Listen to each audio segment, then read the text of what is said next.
Mexico's active Popocatepetl volcano has exploded late Monday evening, sending ash and debris high into the air and several kilometers away from the crater.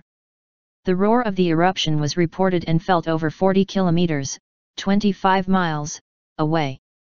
The 9:38 p.m. explosion of the active crater sent a 1.2 km high column of ash and fragments into the air, the country's civil protection said, while releasing footage of the blast.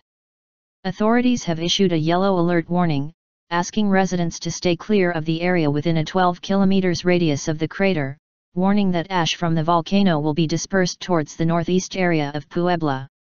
Popocatepetl, which literally translates from Aztec as smoking mountain, has witnessed an increase in activity over the last few weeks.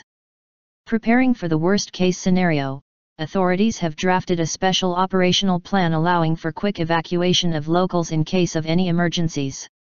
Popocatepetl's 54-26-meter peak towers over the southeast part of Mexico City, which lies only 70 kilometers, 43 miles, away from the nation's capital, is also known for the many UFO sightings.